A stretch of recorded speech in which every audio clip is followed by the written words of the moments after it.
Jadi si Lindsey Graham ini mengungkapkan kekesalannya kepada Sekretari Jenderal dari United Nations. Jadi dia mengklaim bahwa Hamas ini menolak keberadaan Yahudi di tanah Palestina. Okay. Jadi mungkin antum bisa berikan pantahan dari statement ni tanpa terkait dengan opini pribadi. Maksudnya cuba berikan sebuah pantahan. Oke. Ane akan mencoba untuk menjawab statement-statement ini tanpa memasukkan opini pribadi. Okay. Karena kan sekarang banyak yang opini pribadi kan. Oke. Banyak orang bilang, mari kita lihat dari 12 sisi. Kita harus lihat dari sisi Palestina, kita harus juga lihat dari sisi Israel. Oke, sekarang mari kita lihat dari sisi Israel. Oke. Ane akan bacakan buku paling primer source, paling sumber primer dari Zionisme yang ditulis oleh founder mereka sendiri, Theodor Herzl. Oke. Yaitu adalah Der Judenstaat. Oke. Buku Der Judenstaat itu kan agama negara Yahudi. Jadi rancangan desain negara Yahudi oleh Theodor Herzl. Ada dalam satu bab. Babnya namanya Jewish Question. Oke. Masalah Yahudi atau Qadiyah Yahudiyah lah ibaratnya kan. Di Jewish Question ini dia ngasih subbabnya, ada subbab The Plan. Jadi setelah dia ngambil simpati, kita ini dibunuh-bunuhin di Jerman, akan diusir dari Berlin, kita dirasisin oleh semua orang, nggak ada yang mau nerima kita, akhirnya dia bikin The Plan.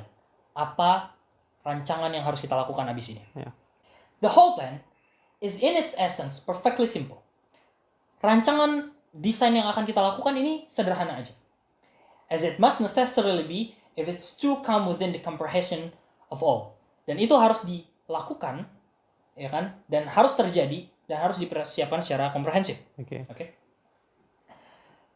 Jadi the plan simple in design but complicated in execution. Rencananya ini simple dalam desainnya, tapi sulit dalam eksekusi. Will be carried out by two agencies, the Society of Jews and the Jewish Company. Ini akan kita sama-sama gotong dengan dua pihak. Yang pertama adalah pihak masyarakat Yahudi, dan yang kedua adalah perusahaan-perusahaan Yahudi. Gitu.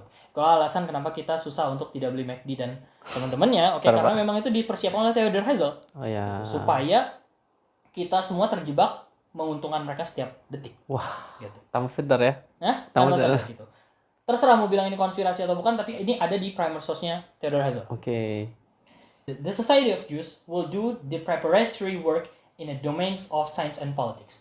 Masyarakat Yahudi akan melakukan peran mereka dari segi sains dan politik. Which the Jewish company will afterwards apply practically. Yang mana perusahaan Yahudi akan melanjutkan setelahnya. Yaitu apa? The Jewish company will be the liquidating agent of the business interest of departing Jews. Perusahaan Yahudi akan menjadi agen likuidasi untuk menopang perpindahan dan negara barunya Yahudi ini.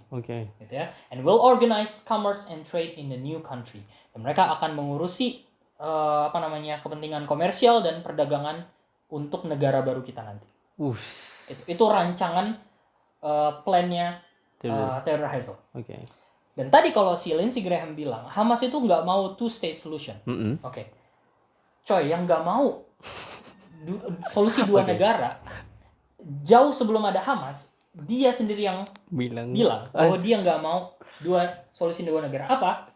Karena yang dia inginkan cuma satu. Let the sovereignty be granted us over a portion of the globe large enough to satisfy rightful requirement of a nation. Biarkan kedaulatan suatu petak negara yang akan nanti kita pilih ini diberikan kepada kami supaya kami bisa memenuhi hak-hak kami sebagai sebuah nation. Jadi apakah mereka akan mau menerima two-state solution? Bullshit, nggak akan mau. Benar. Nggak akan pernah mau. The rest we shall manage for ourselves. Yang ketika kedaulatan kita ambil, kita bisa memanage diri kita sendiri. Gitu. Ini belum ada Hamas, coy. Hamas belum lahir ini. Benar, sebelum konflik ini. Jauh puluhan tahun sebelum Hamas ada, Israel udah bilang kayak gitu. Dan yang lebih mengerikannya lagi, penjajahan yang kita lihat selama ini, yang bombardment besar-besaran di Palestina, mereka kan bilang itu karena kejadian 7 Oktober. Karena Hamas nyerang 5.000 roket, maka kita berhak untuk we have a right to defend ourselves. Kan? Kita punya hak untuk defending diri kita sendiri. Akhirnya kita hancurin seluruh Palestina, bahkan yang di luar Gaza dan di luar West Bank. Gitu. Padahal faktanya nggak ada hubungan apapun dengan Hamas. Andaikan Hamas gak pernah ada di muka bumi ini, Israel akan tetap membombardir Gaza. Dan akan menghancurkan Palestina dan meratakan dengan tanah. Kenapa? Theodore Heiser yang bilang dalam bukunya ini. Gue aneh sampai nggak habis pikir, kok bisa dia begitu confident, menjelaskan plannya akan membunuh jutaan orang dari buku yang bisa diakses semua orang di Judenstadt ini. Dia bilang gini, ini sangat-sangat jelas ya. Dia bilang, if we wish to found a state today, kalau kita pengen mendirikan negara sekarang, we shall not to do it in a way which would have been the only possible one 1,000 years ago. Kita tidak bisa melakukannya dengan cara yang dilakukan orang 1,000 tahun lalu. Kalau kita pengen, jadi ini kan buku dakwah untuk masyarakat Yahudi supaya mereka mau mendirikan negara. Kalau kita pengen mendirikan negara, jangan pakai metodenya orang 1,000 tahun lalu, yaitu apa? Ngemis ke Sultan Abdul Hamid, ngemis ke Turki Utsmani, minta petak tanah Palestina. Kita nggak akan pakai cara itu lagi, kata si Theodore Herzl. It is foolish to refer to all stage of civilization. Itu akan menjadi hal bodoh ketika kita balik ke cara-cara peradaban dahulu. Yang gagal itu ya. As many Zionists would like to do. Sebagaimana yang banyak Zionis ingin lakukan. Terus apa yang dia pengen rancang? Supposing, for example, we were obliged to clear a country of a wild beast. Sekarang bayangkan, kata si Theodore Herzl, kita ditugaskan untuk membersihkan country with a wild beast. Kita ditugaskan untuk membersihkan suatu negeri yang penuh dengan binatang buas. Jadi kalimat human animal, itu julukan human animal untuk orang-orang Palestina bukan baru-baru ini kita dengar. Tapi udah dari dulu, dari sejak dirancangnya Israel, dia udah bilang kita ini adalah wild beast. Orang-orang Palestina itu adalah binatang buas gitu. Ya Allah, ngeri ya. Ketika kita ditugaskan untuk clear a country of a wild beast, we should not set about the task in the fashion of European at the 5th century. Kita tidak mungkin memakai cara-cara orang di abad ke-5. Cara-cara orang Eropa di abad ke-5. We should not take spear and lance and go out singly in pursuit of peers. Kita tidak mungkin mengambil semacam tombak, mengambil senjata sendiri, lalu go out singly, kita keluar sendirian untuk membunuh beruang itu. Dia bilang gitu. Nggak mungkin kita pakai cara itu. We could organize a large and active hunting party. Kita harus mengorganisir hunting party, pesta pemburuan besar-besaran, large and active hunting party. Drive the animals together. Kita dorong, kita kumpulkan si binatang-binatang ini semuanya, and throw the Gallock Night bomb into their midst. Gila. Dan kita lemparin bom-bom besar kita ke tengah-tengah mereka. Ini udah dibilang sejak awal Israel itu berdiri. Sejak awal Israel itu dirancang. Ngeri ya. Terus apa alasannya? Untuk defending themselves untuk membela diri mereka dari serangan Hamas. Coy, Hamas belum lahir. Nggak ada roket yang meluncur ke mereka, nggak ada. Mereka memang in the first place mereka akan berniat untuk memusnahkan. Mereka udah berniat untuk ethnic cleansing di situ. Gila kata gue. Dan itulah memang itu fakta yang terjadi gitu.